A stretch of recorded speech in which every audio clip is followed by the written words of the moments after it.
एक दफ़ा का जिक्र है, एक वडेरा था, एक मौलवी था जट, और मस्जिद के करीब ही उसका घर था, और जगह थी उसके घर के सामने। तो उसने एक भैंस भी रखी हुई थी, वो इमामत करवाता था। वो डेली हुक्का ताज़ा करता और उसको भरता, भर के बैठ जाता। सर्दियों में आग जगह जला के बैठ जाते, तमाम लोग इर्द गिर्द के आते, उसके पास बैठते, बातें करते और हुक्का पीते, और इसी तरह उनका टाइम पास होता रहता। और वो काफ़ी देर तक बैठे रहते। वहाँ हर तरह की बातें होती, दीनी भी, दुनियावी भी, इस्लामी भी, हर तरह की जो वो बातें करते।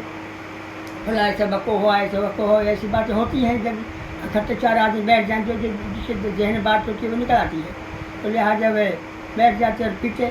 तो एक दिन वो चला गया, वो उसने चारा कूटा, चारा को अपनी भैंस के आगे डाला, और भैंस के आगे डाल के कुछ उसको टाइम लग गया। फिर वो वापस आया तो हुक्के पर कोई आदमी नहीं था, अकेला हुक्के रखा हुआ था। और जब उसने हुक्के को चिलम को हाथ लगाया तो वो कुछ गर्म थी।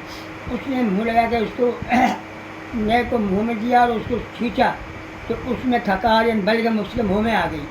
उसने जब देखा चूका तो उसने कही ये तो कोई बूढ़ा आदमी आता है ना, जो ये कुछ लोग जो हैं ये नड़ी को मुँह के सामने रख कर खाँसते हैं, जिस खाँसने से ये बलगम भी अंदर जा सकती है, मुसास भी, जरासीम भी, जो भी हैं।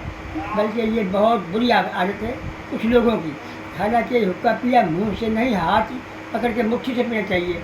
लोग मुंह में नड़ी डाल देते हैं और जो पीते हैं। लिहाजा वो जब देखी नहीं ये नौबत, मौलवी साहब तो फिर बहुत तैश में आ गए, गुस्से में आ गए, और उसने इतनी बड़ी कसम खा ली कि आइंदा पूरी ज़िंदगी हुक्का नहीं पीऊँगा, और हुक्के को तोड़ मरोड़ कर फेंक दिया, आग को बुझा दिया।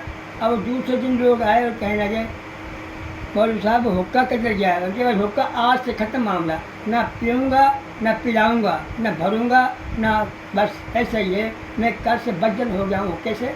अब मैं इंशाल्लाह चाहे इसमें 100 भी बीमार वो हो तंदुरुस्तियाँ, मैं इसको नहीं पीऊँगा, मैं इसे बीमारी समझूँगा।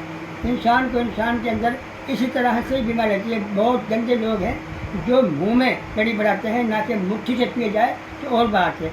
तो लिहाजा ये हुक्का तोड़ने वाली बात है। अस्सलाम वालेकुम, अल्लाह।